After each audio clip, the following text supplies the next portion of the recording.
Hello, insiders. Welcome to today's virtual tour of the Queens County Farm. For those of you who may not recognize me, I am Nicole. I used to run the Insiders program when I lived in New York, but now I'm coming to you live from St. Louis. So hello to everyone who I didn't get a chance to meet before. So today we're going to take a virtual tour of Queens Farm. We're going to see a sneak preview of a new public art installation by artist Asis. And I'm going to hand it over to our Chief Experience Officer, Justin Rivers, who will introduce the tour. Justin, take it away.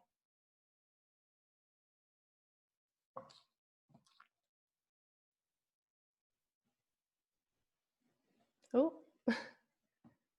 we can't hear Justin, sorry. Unmute. Hello? There we go. Hey, Hello. Justin. All right. No problem. I forgot. That was a pivotal thing to say. Unmute me once we start. So insiders, hello. It's Justin. I'm actually live. And wow, do I hate this angle. Sorry. But, oh, thank you. So this is the first time I am using the stabilizer, and it's good to see you. I'm live at the Queens Farm. I am here with Director of Education, and I'm going to switch this around so you can see these guys. That's Abate. And of course, you know Asis, our artist in residence. And if you do not, he is our artist in residence. And we are here at the Queens County Farm Museum, which is a really awesome, completely unexpected spot. 47 acres of farmland here in Queens. It is a working farm and museum. It is a nonprofit as well. They do a lot of community outreach. And that's what we're going to be talking about today. We're going to be talking about outreach to the community and also how that has extended into the arts as well here at the farm for Aaron and for others. We're going to talk about their famous corn maze, which they've been doing since 2003. And also we're going to talk about how the community was part of saving the farm in 1970s. The farm has had a very long history here in New York City, started by a Dutch family in the late 1600s, then turning over to 5 other families in the meantime, then gets turned over to Creedmoor, where it becomes a working farm for therapy and also producing food for Creedmoor, which is not that far away from here. So I am here basically to run the camera, ask the questions. I'm going to turn it over to the people who know more, and that's going to be Ali first. So Ali's going to tell us a little bit about the farm stand. She's going to tell us a little bit about the community outreach here. And also, the farm is welcoming the public back on to its premises now that we are coming through COVID. We're in phase 4. So Ali's going to tell us a little bit about how the community is being welcomed back to the farm. So Ali, I'm going to give you the stabilizer. Okay. So this is all you in a bag of chips. There. Super. Okay, so I just wanted to get kind of a closer look of our farm stand in action. I'm going to walk a little bit closer to it. We have been closed to the public since March, which has been very difficult for us. We are used to welcoming hundreds, if not thousands, of visitors every single day and week for school programs, for public programs, and also just as an open space that is free to the public 354 or so days of the year.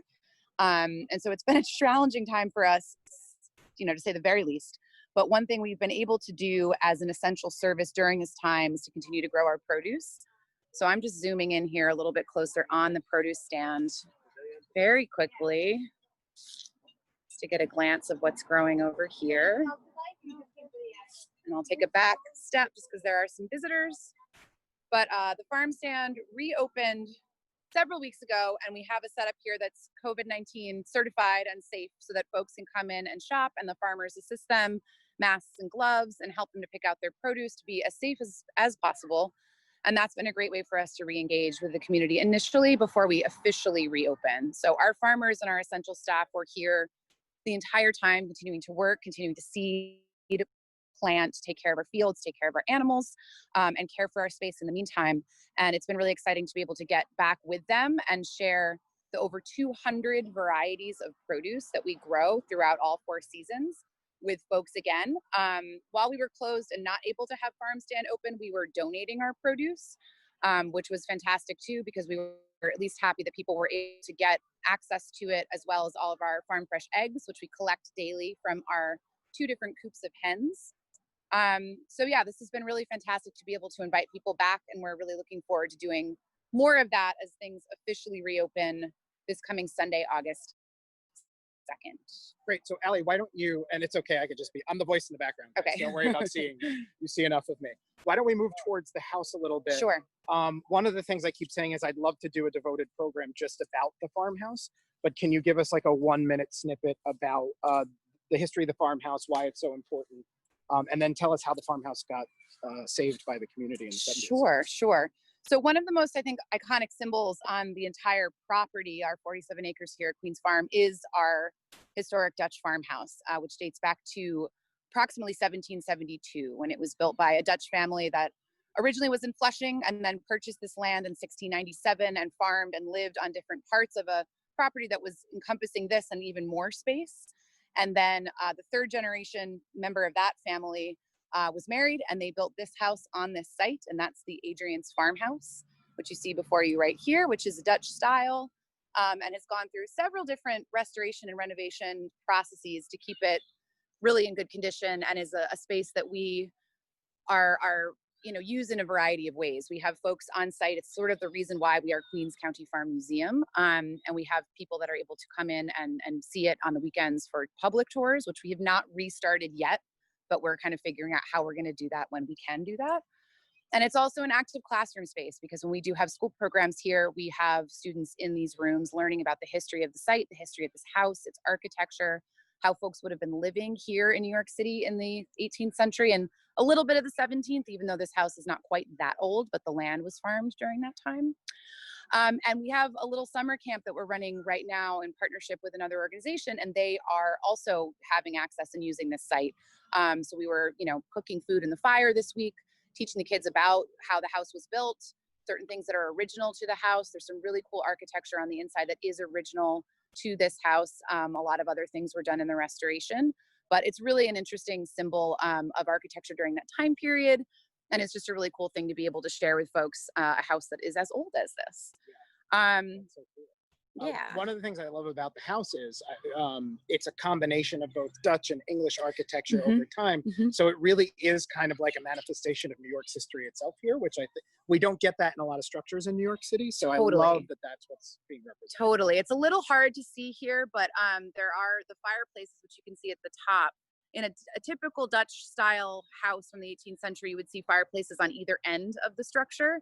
And in this case, they're in the center, and they're supported by a structure of stones that's like underneath the ground in sort of a half circle shape in the basement that supports those central fireplaces. So yeah, by that point in time, I mean, it seems to us like, oh, so long ago, but the Dutch had already been here for quite a while, and the English obviously were coming as well. So things had transitioned quite a bit already in that early part of New York City's history, which, like you're saying, is emblematic and shown in this house. And the Dutch were the first farmers. So Yes. that came here. So that's Yes. pretty cool. So why don't you tell us, I know we're going to walk now towards the back a little bit. Sure. About after Creedmoor used it for a while, and Creedmoor is responsible for the barn in the foreground, correct?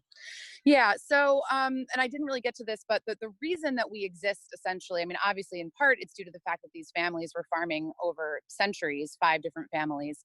And then Creedmoor stepped in as a state hospital, and they bought the land in 1926. And at that time, they maintained this house, they saved the house, and there were caregivers or caretakers, I should say. Sorry, I'm just trying to tilt it back towards it for just a second. I'm like not using the stabilizer well. There we go. So they were still living in the house during that time, but they kind of tore down everything else that was on the site. But then Creedmoor, what they did do at that time was change over and built a whole series of additional structures, including, I'm having real trouble with the stabilizer. Bear with me one second. This greenhouse structure that you can see a portion of here in front of us.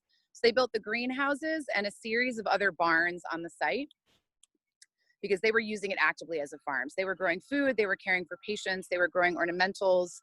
The Creedmoor campus in Queens is massive. It's definitely larger than this site altogether. So there was quite a bit of space that they were dealing with and taking care of. And I think at its peak, Creedmoor had like 7,000 patients living on the site. So certainly a lot of folks that needed to be fed and food that needed to be grown. And then in the course of their caring for it over the predominant portion of the 20th century, the land didn't get developed into anything else. You know, it didn't become garden apartments or a school or anything else like what surrounds us. And as the hospital model changed in 50s, 60s, and 70s, it was kind of a gradual transition. They were using this site less and less and less. There were fewer people living on their site. A lot of mental health got moved into the community. Things shifted with how medication was used, and it really just changed that model entirely. And so the site was still owned by the state, but wasn't really being used nearly as actively. And if you look at photos from the early 70s, it's like a ghost town. It was in a bit of disrepair. And the community noticed that. And folks that lived in the community got involved and engaged and wanted to know what was going on, why it looked the way that it did, and just started asking a lot of questions. Sorry, guys. As you can also hear, there are kiddos here. So it's actually really nice because the first farm program we did with you guys, it was really quiet. Right. That was deeper into the pandemic, but it's very obvious now you've got a lot more life going on. Friday campers having pizza and playing relay games and whatnot. It sounds good to me. I'm sorry, go on. That's okay. So the community got involved, people got interested. They started to wonder what's going on in this site. They started investigating the farmhouse, which at that point in time looked very different from what it looks like now. It had been totally renovated. It had additional structures off the back of it. It had an entire porch wrapped around it. So it just looked really different. And when they started digging into the house, they realized this structure might be a lot older than we think.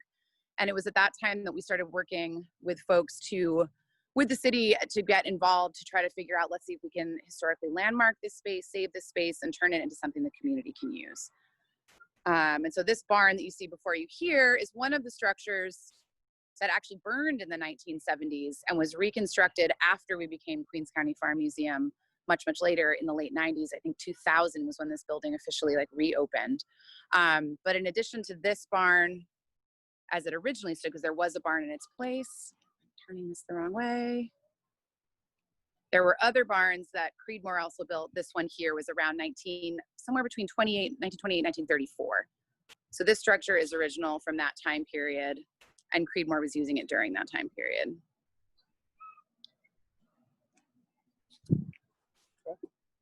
Yeah, as well as this section of the barn was not burned down, but was reconstructed to join this. But this barn is based off of what a photo from 1927, I believe, shows, and it looks very similar to that structure.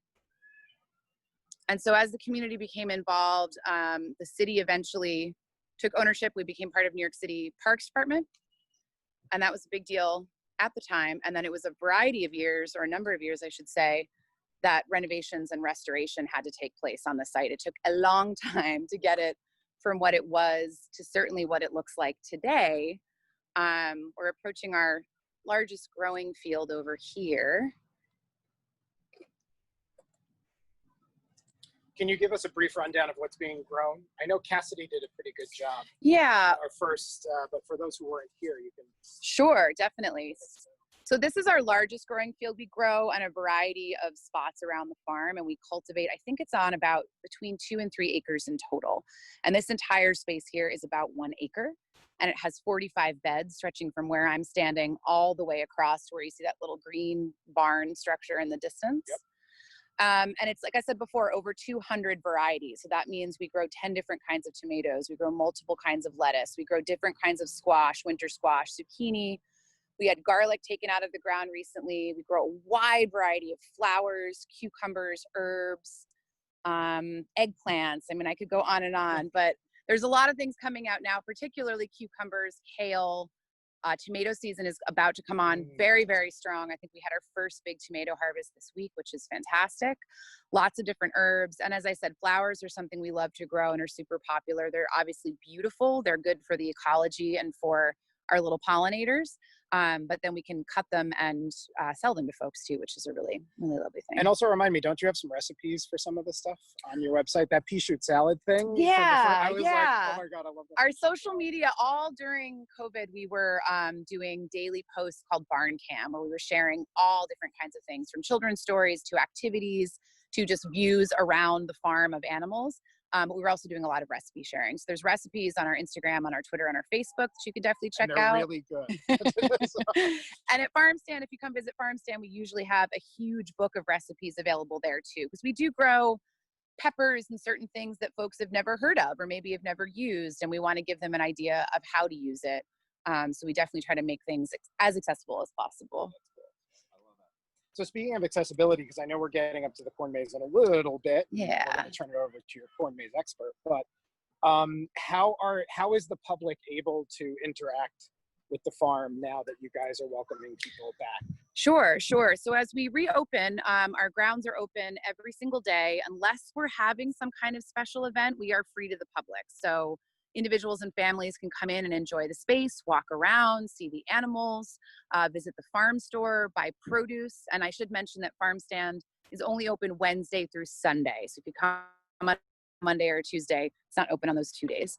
And you can enjoy. You can bring in food if you want to. You can picnic here, really enjoy the site. And then in addition to that, we have a ton of public programming that we do usually on weekends, but then also, through our engagement with schools and community groups, we do things on the weekdays as well. We've lost Aaron to the I chickens. know, the chickens are over here. No art installation, guys. Aaron's just going to play with the chickens. But the chickens are pretty cool. I'm just going to switch you guys into landscape so you can see a little bit closer. This is one of our 2 chicken coops. And we have over 200 animals here all together, and that includes our 2 flocks of hens, but also our alpaca, our goats, our sheep, our steer, and we have honeybees too. So if you include the honeybees, it's like thousands and thousands of animals. Get a little closer at our red star hens. Hi, ladies. And these girls lay very delicious eggs.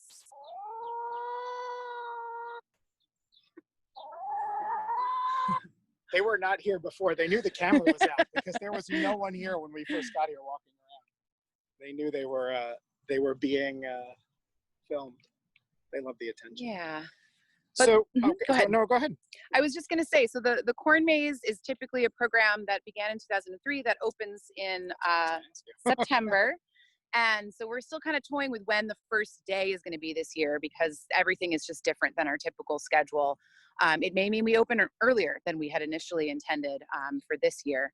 So that's still in progress, but it's going to be happening and coming at you very soon as far as what the dates of the Corn Maze are going to be and when it will be in operation. But that is a public program that does have paid ticketing and is really, really cool and super fun because we plant the corn. We work with a company that helps us to design the maze. We pull it all out into the shape that has not yet been revealed. It's a secret. It's a different design every single year. It was the Unisphere in Flushing Meadows Park last year was the theme for the design. And you get a series of clues and what's called a stock talk, where you get kind of all the tips and tricks on how to make it through the maze. And you can work on your own or with a team or with your family. You find clues throughout the maze and you complete, each clue has like the image on the back of the actual like a piece of the puzzle. And you put it together to find your way through, or you can just find your way through. And it can take people anywhere from 20 minutes to an hour. It's a lot of fun. We definitely have folks that come every single year to do it because it's different every year. And this corn is planted in June, and as you can see, it is quite tall at this point in time. Is this the legendary Gary coming Yeah. on? Nice. Can I hand it over to you? Yeah, so what we'll do is, here, I'll take it. Okay. And then, should I walk in, Gary? Okay. This is kind of fun, guys. We're getting a slight preview, even though we still don't know the shape, and we won't know the shape. But we are in the corn maze. Hi, Gary. I'm Justin. Nice to meet you. Welcome to the Amazing Maze at the Queens County Farm Museum. Love it. Sponsored by Con Edison. Oh, cool. And we've been doing this since 2003, 2004. I came here in 2004, so that's quite a few corn mazes. The corn is organic, and therefore you might see a little weed in it with it, but that has to do with the fact that we don't use any chemicals or anything to any herbicides or anything of that nature. All organic fertilizer if we do use it, although our fields are very rich, so we don't have to add very much of anything. So this year's design is based on Van Gogh's sunflowers. Oh. So I gave you a little sneak peek. There you go. Here, really quick. Whoa. You You guys got it first. You guys got it first. Keep it to yourselves, insiders. So the process was developed by a man named Don France, who used to be a producer at Disney, and he in fact had a hand in Lion King and Beauty and the Beast on Broadway. Really cool. So he was flying over the country. I think it was probably 1986, somewhere around there, and he was looking at all these cornfields, and he said, "Gosh," he said, that would be a perfect thing to put a maize in a cornfield." So he and his crazy brother decided to put a maize in a cornfield in Shippensburg, Pennsylvania. I think it was 87 was the first one. And what they did was they cut it when it was this size. Okay. So they made their design, and it, of course, is incredibly difficult to do when you can't see 10 feet in front of you. Right. So they refined that process, and now they actually do the design when the corn is much shorter. Oh. So they're able to grid it out and put it in the field. And they've been mimicked by literally hundreds and hundreds of farmers. And so he does sort of have a copyright on it, but he said, why would I stop farmers from creating income that they desperately need in a sustainable way that provides entertainment to families? So one of Don's favorite things to say is, you will find out what family dynamics are like. When you're lost in a corn maze. I bet. Nicole, we also have some photos of previous corn mazes that you can share. So that is, I believe, Allie, that's the first corn maze from 2003. That's awesome. And then that is the Parks Department emblem, Parks right? Department logo, which I believe was 2005. Okay. They do blur together for me. And that's just an aerial overhead, just showing folks in the maze, enjoying it, finding their way through. You can see those long poles they have with the flags, and that helps them to be seen by folks that are kind of on various bridges and structures from above, to see them as they're going through and help them find their way if anyone gets lost or needs a little extra help. That's a really cool shot that kind of gives big aerial farm, everything, nearby neighborhood, Creedmoor in the far left-hand corner. That's Creedmoor campus, the right? Grand Central Parkway running kind of from the top corner to sort of across the top of the photo, I guess. And that's from last year. The That's Unisphere. 2019, yeah. So now I believe, if I remember correctly, because I do the World's Fair tours, and the Unisphere is the largest representation of the planet Earth on planet Earth, but I think you guys for that time period actually made it bigger. So for that time period, you actually bested the Unisphere. What would Robert Moses say? But but it was so cool. And thanks, Nicole. And Gary, any parting words before we move on? Yeah, we really encourage people to come to the maze this fall. We have all kinds of protocols in place. We'll have timed entries, I believe. We're going to have social distancing, but yet you still can get out into the cornfield, and we'll keep everybody safe and entertained, I hope. Awesome. Gary, thank you so much for your time and for your effort. This is so awesome. Thank you. Thank you. All right, I'm going to turn it back over to Allie. Okie doke. And then, Allie, you can transition us over to, we are now going behind the corn maze and then to the left, correct? And that's where Aaron's project is. Yeah. And it's called Cover Crop. And of course, Aaron's talking to Gary. So we'll transition. We'll talk in the meantime. We'll transition for Aaron. But one of the things I think is a good transition is to talk about your sustainable farming methods. Sure. Because Cover Crop is part of that. Sure. And we're And, we're kind of in a perfect point just here where we're standing. We're looking at the main growing field from another angle. Okay. And so we farm organically, as Gary said, so we don't use any kind of chemical inputs, fertilizers, pesticides, anything like that. We do have and are blessed with very rich soil here. This whole area is in a terminal moraine from when the glaciers moved across this space. And because of that, we have really rich, what we call black cake kind of soil. It's nice and dark. You can especially see it on a day like this when it's rained. It's this rich, rich brown color. And then we can add amendments of our own compost, which we make here on site if we need to enrich the soil any further. And we use very sustainable growing practices, including cover cropping, which is one. We use drip irrigation, which is a way to use a very limited and specific amount of water when we irrigate our plants. We don't irrigate from overhead. There's little pipes that are laid out onto each field, and it allows a little bit of water right at the roots where the plants need them. And you only can turn it on, or you only need to turn it on rather when it's not raining, which is great. We use crop rotation, which means in these beds you see here, and it's pretty easy to see this bed here where it's been recently tilled. This is one of the 45 in this field. They are rotated. So every single year, things are in a different place than they were the year before. And I believe it's a 5-year rotation plan. So you'll never see something in the same bed of the same variety. So if there were tomatoes here last year, there won't be another tomato. There'll be a different plant family in here the following year. And that's done in a 5-year cycle in all of our growing spaces. And that's really good for the soil as well. It makes sure that no particular plant is pulling up too much of any one nutrient that it needs from any one spot. So it helps to make sure our soil doesn't get depleted of nutrients. And then composting is another way that we can recycle on site, and also make sure that what we're inputting or putting back into the earth is something that we're creating right here on the site from our own wastes and food scraps and things that we have here to utilize in that way. So that's the way that we kind of make sustainability work on the site. And cover crop in particular, I can chat about sort of the science of what that is.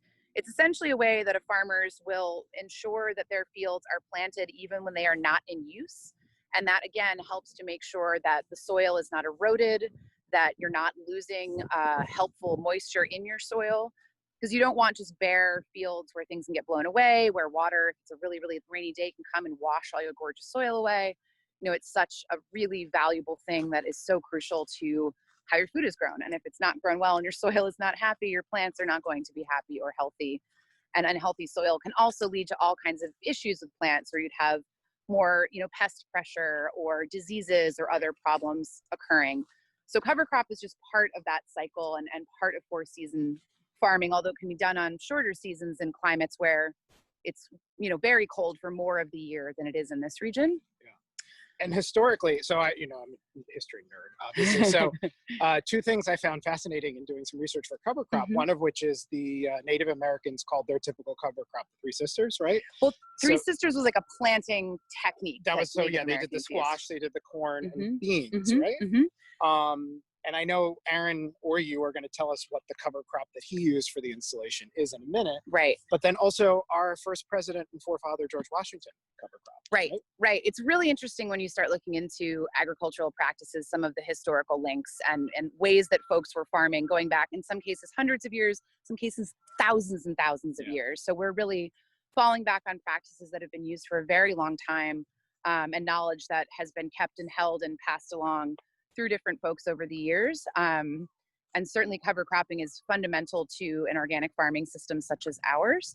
But it's also really cool because you get to see different kind of plants and how they grow. We often use peas as one of our cover crop plants. And what's really nice is that it's maintaining the soil, but then when it's tilled back into the earth, peas are a legume, and a legume fixes nitrogen from the air. So it can basically transition atmospheric nitrogen into a usable form of nitrogen for the plants. So when those plants die or when they're tilled back into the earth, it adds nitrogen back into the soil. And in the meantime, you also get lovely pea shoots and pea flowers, which look beautiful and taste delicious. Very and you good. can harvest. Pea shoot salad, everybody. So it makes your fields really multi-purpose, which is really kind of fantastic to be able to have a space that's being used in lots of different ways. It's another way that we can exhibit sustainability and practice it in the work that we do. Cool. So what I think we'll do is now we are going to turn it over to Aaron, who is going to tell us about cover crop, his installation, utilizing this cover crop technique. Aaron, I'm going to let you guide us through however you would like to, but of course, introduce yourself for people who may not know you, and what, again, we just handed off from the corn maze, which was sort of an artistic way to engage the community. How are you doing it with this? So go ahead. Okay. Thank you, Justin. I'll start by saying it has been a challenge to bite my tongue for the first half of this presentation, but there's no way I would speak over the expertise of the people who were speaking about the subject matters they were speaking about. But one of the things I think that was most inspiring and exciting about developing this project with the farm was learning things, learning about what cover crop did, learning about how, planting fields are year-round systems that require replenishment of the soil, things that happen early in advance of the growing season, or at least what I assumed was the growing season. While I'm talking, I'm just going to start walking us through the installation. I will talk a little bit more about the process in a minute. But learning about all of these different sciences and how sustainable farming really operates, all year round, and then talking with the farm about how and where we could sort of start to grow some of these things that will eventually be tilled back into the earth and create a fertile land for other types of growth to happen. I thought that was a great opportunity to A, watch all of the cover crop come into play, and then B, make a gesture or create some kind of an installation that invites the public onto the grounds before we then till the cover crop back into the earth and replenish some of the nutrients there. So at its core, this installation is really designed to introduce people to the science of cover crop, just to the magic of cover crop, to bring people, deeper into a planted landscape that they might not otherwise have access to, which is kind of my shtick. But also, just giving people an opportunity to learn more about how farms don't just grow during what we assume is the growing season. Nicole, if you bring up some of those photos now, just to prove to you that this was not always quite as lush looking as it was when we started this last fall. Again, looking at a barren sort of winter landscape, and then, you lay your seed for the cover crop, really intended to at this point then be tilled back into the earth. And then slowly over the course of 6 to 9 months, the different species of peas, oats, clover, rye, potentially. Those are all the ones we use, in addition to the wild plants that grow in here naturally. And of course, all kinds of wild things, like Gary said, there's no chemicals or pesticides used on the farm, so there's all kinds of things that just grow up naturally. But this is just kind of a little bit of a time lapse of watching this field grow up into place and bring us to where we're at now. We had a little bit of a rainfall yesterday, so things are a little bit matted down and wet, which is actually kind of wonderful. And I think one of the things that's also proven to be a little bit of an exciting, I don't want to say surprise, but something that I didn't fully anticipate was just how many little insects and pollinators and butterflies and birds would sort of reclaim this little piece of the farm. Not to mention the fact, Allie just whispered in the background, I don't know if you could hear it, but the smells are just we were both talking out about of how control. awesome it smells here right now. It smells so good. So again, the rain and all these things are really bring the whole experience together. I'm walking us up onto the bridge. This is just kind of a little bit of a teaser for what the physical experience could be if you guys can come out on Sunday, or just to the farm in general next week. And then just sort of turning the focus here, which is kind of the point where I'll say, obviously this was inspired by the corn maze. That was one of the earliest conversations that we had when sort of conversation started a couple of years ago about what might be possible to do. And that was where the cover crop idea came into play also, where, you look at the corn maze and you talk about what does the land do when it's not planted with corn, planted with cover crop, what can you do with cover crop fields, et cetera, et cetera. One of the really nice contrasts here, though, is that in contrast to the corn maze, which is much more rigid, much taller, and much more sort of spatially encapsulating, the cover crop installation is a lot more passive. It's a lot more just kind of moving through a field without trampling down any of the plant life. And it's really, again, just kind of giving you a temporary opportunity to, touch back into a landscape and move through it in a different way. You might notice that there are several paths that cut through the field. And that was, again, a deliberate sort of response to the contemporary normal. Obviously, there are going to be a lot of protocol put in place when the farm reopens on Sunday. So we wanted to be conscious of that and give people different avenues to move through, depending on their own personal comforts. We can always tell people what to do, ask them to wear masks, ask them to keep distances, but it's also nice to sort of give them, designated lanes and spaces to kind of travel if they sort of choose to do that in a little bit more of a comfortable manner. So I think, the big culminating thing here is bringing people onto spaces to have different experiences and learn more about, assets, icons, cultural institutions within their city that they maybe didn't know about. I think one of the things that's been really exciting about working with the farm is the farm has been operating for, decades in its sort of current capacity. It's been here for centuries, literally. And one of the things that has also come up in conversations over and over is, how can we bring more arts and cultural programming to this place? There's great educational programming. It's obviously a great working farm. Staff come here, they care about it, they do all the right things. It's right in New York City, which is shocking to many people. But it's really a great honor to work with the staff here to kind of try to pilot an arts program to really see what the potential could be moving forward, and really hope that this particular installation is just the first of many. So we're sort of working with the things that are native on the farm, using things that aren't necessarily forced or added to highlight what already happens here, and then kind of also prove that this can be an ongoing thing in different spots around the farm. So I'm really hopeful that I'll continue to be able to work with the farm to help select other artists to come in, pull on different threads, you know, highlight different narratives that maybe are obvious to some of the farmers here, but are not obvious to most. I'm not above admitting to everybody on this call that I don't know a lot about a lot. I learn about a lot when I do these projects, and that's one of the great treats for me. It's also one of the most important parts of it is to be able to share some of that information, either just through talking about it or inviting you to experience it firsthand or just do some reading about it. But you go through these processes and you just learn that there's always so much more than meets the eye. And I think everybody, you know, we all know that about this city and about the world in general. And again, what a great treat it's been to kind of come and work with these guys and develop this project and just create this little passive experience that really means a lot more than it just looks like. So I think with that, I'm going to hand the talking stick back to somebody. Yeah, you gave it to me. Thank you, Aaron. Yeah. Did you show the aerial photos? Yeah, so now that we walk through it, look at the aerial photos. Yeah, I was wondering, I couldn't see the phone. Yeah. But so this is what it looks like from the air. This photo was taken on Wednesday, right? Yeah. Mm-hmm. So that's what we just walked through. And then I think there's one more, right, Nicole? And we were just up on that bridge. It's amazing the difference the clouds make, huh? Yeah. So but that's what it looks like from the air. So again, a very obvious inspiration, at least aesthetically, from the corn maze, but a very different experience moving through it and a very different reason for being. So those are all important things to kind of identify and highlight. Cool. Interesting to note too that the bridge that we walked across that's in the installation is the bridge that will go into the corn maze in a little over a week's time.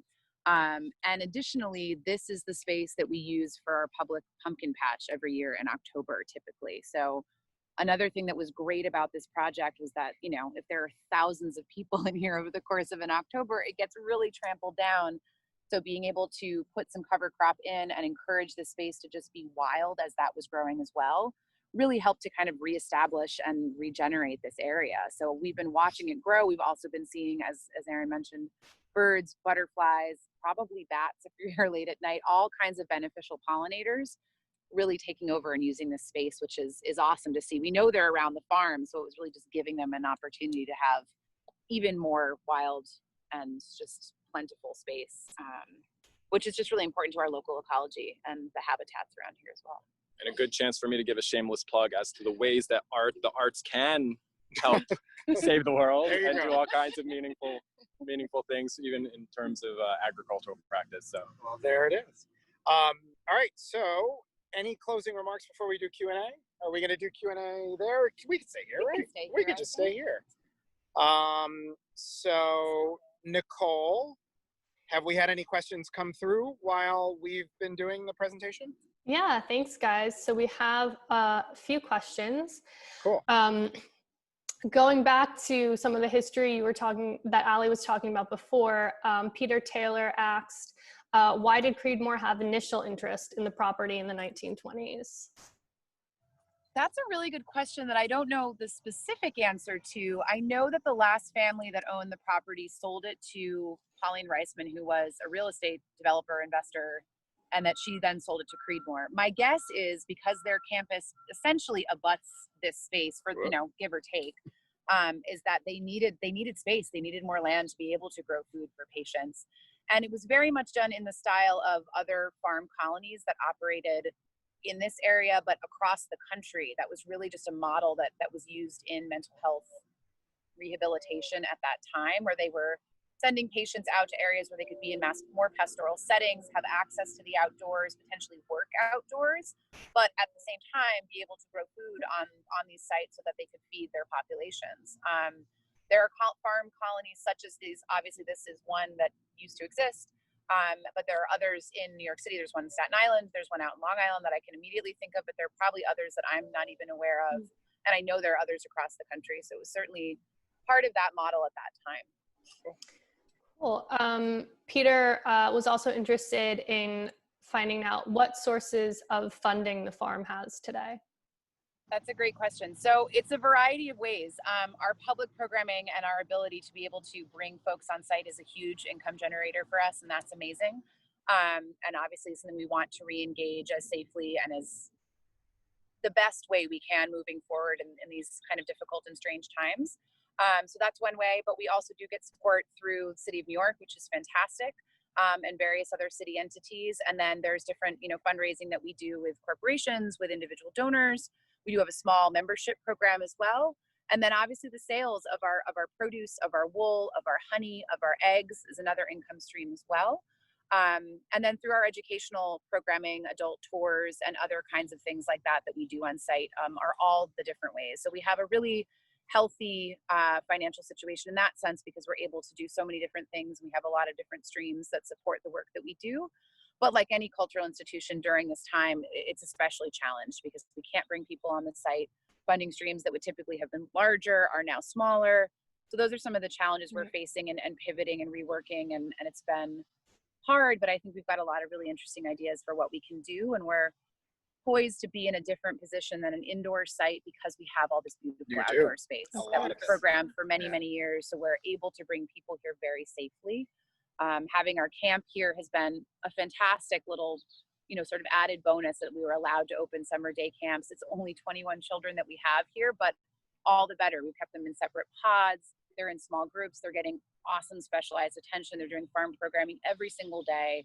And they've really had such a special experience. And after being indoors since March, so it was, about 4 months that they were not at school, not with their friends, with their families, and not able to actually and easily access any other places. Right. That's really been a gift for them, but also certainly for us. Cool. And I guess on the funding side of things, I definitely want to give a shout out to the Queens Council on the Arts for providing funding for at least this project. They're a great city resource associated with DCLA, the Department of Cultural Affairs. And they've distributed, there's a department, a council in each borough, and the Queens borough in particular distributed almost $500,000 worth of funds to, I'm going to get the number wrong, but over 100 artists around Queens specifically. So it's a really nice asset and a nice resource, again, to add a next level programming opportunity for people. Cool. Great. And you mentioned the farm stand is open Wednesday to Sunday. What time is it open? Sure. So farm stand is Wednesday through Sunday, 11 a.m. to 3 p.m. right now. And those hours might change, but that's usually it's a little bit longer on the weekends, but in our current state with our current staffing, it's Wednesday through Sunday, 11 a.m. to 3 p.m. And that typically runs through November. So it's a really long season. We typically open in May and it runs through November. And then sometimes on the tail end of either of those months, we'll continue to sell things in the farm store if we have produce still available. Cool. Great. Robert Moorbeck asked, when we were back at the barn, he noticed that there's an entrance in the front up a set of steps, but is there another way to get into the barn? Yeah, there's multiple entry points to that barn, actually. There's a side door that most of our staff uses, but there's two doors, like kind of double doors like that at the front and at the rear. And we don't typically use those, but that space does also get rented out. I didn't mention this, we do site rentals as well. So many, many couples have been married here. People have had anniversary parties, surprise parties, children's birthday parties. Those, again, we're still kind of trying to figure out. We're not in a space or a place right now where we can do those, but we have done them in the past. And that barn is a gorgeous location, for a wedding or a party, and having those doors open, especially in that front area where there's gardens on either side is super, super beautiful. But there are multiple entry points into that space. Great. And Melvin Wasserman wanted to know if the Queens County Farm still hosts the powwow, even though it might not be happening this year. It's not happening this year, and that was something we kept crossing our fingers that we'd eventually be open by that time, which would have been last weekend, and that did not come to pass. But we're hoping for next year. We love the powwow. We've hosted it here with the Thunderbirds. I think I want to say it's 47, 48 years. It's getting up there. Yeah. It's been happening for a long time. I could be off on that number. Maybe it's 37, 38. It's multiple decades. It's multiple what you're decades. saying. It has a precedent. It's been going on for a while. And the number is escaping me at the moment. But the powwow is fantastic and really one of the early ways that we, started reactivating this space. So, folks got involved and interested from the community. They worked on restoration, but then it was really a matter of, okay, we're this nonprofit, but how are we going to get people here that aren't just interested in history? How do we sustain ourselves? And that really took a lot of different avenues over the course of the last 40 plus years, including these big public programs, which are really fantastic. The Thunderbird Powwow being one of the first, our iconic and annual Queens County Fair, which is another thing that will probably have to be reimagined for 2020, but most of these things, hopefully, assuming 2021 looks a lot different, will come back. But those events have lasted us and done us really well and brought people to the site and engaged different kinds of folks from all over the city and beyond, coming for different reasons. The powwow and the county fair are two very different events, but two great ways to activate the space. And so those are things that we love and that we've been able to keep offering them for so long, and we look forward to bringing back. Awesome. And a question for Aaron. How long will the installation be on view for? When can people visit it? Starting Sunday, you can come visit it. It'll be on display for a full week, in part because things will start to grow up and they'll start to look less like an installation and more like a cover crop field again. But also, as Ali mentioned before, the bridge that you see in the back is actually a bridge that was poached from the corn maze. So that'll have to move back over at a certain point, and once we bring the heavy machinery through this site, it'll kind of disrupt the installation a little bit beyond repair. But I think, again, an excuse to come out sometime in the next week and check it out is great. If you miss it, everything else on the farm is still going to be running strong, and the fall is really a great season here. So definitely keep it on your radar. But this weekend, again Sunday, and hopefully through next weekend is the plan to take it down at the end of day next Sunday night. Awesome. And on Sunday, which will be the first day that the farm reopens, Ali, what other activities are going on? Fantastic. We are going to have a farmers market hosted in partnership with the Long Island Farm Bureau. So our farm stand will be open, but in addition, there'll be other vendors here selling other products. We actually, that last Sunday as well, that was sort of our soft opening, and it went really well, and people were happy to be back on the grounds. So on Sunday, farmers market, I believe, is open from 11 to 3. I think it's the same as our farm stand. So there'll be vendors here to visit. Aaron's installation will be here on display, and you'll be able to walk through it. The grounds are completely open from 10 a.m. to 5 p.m. You can visit our variety of livestock around the farm. I think hay rides are restarting on Sunday. I'm pretty sure. Amen. We typically offer hay rides for $3 a person on the weekends when we're open. So that's a really fun thing. And again, we had to figure out the precise number and the best way to do it so that it is safe. We will require masks for folks that are here once we do reopen. I think that's it for what will be happening on Sunday, August 2nd. Sounds good to me. Yeah. Great. Yeah, sounds very exciting.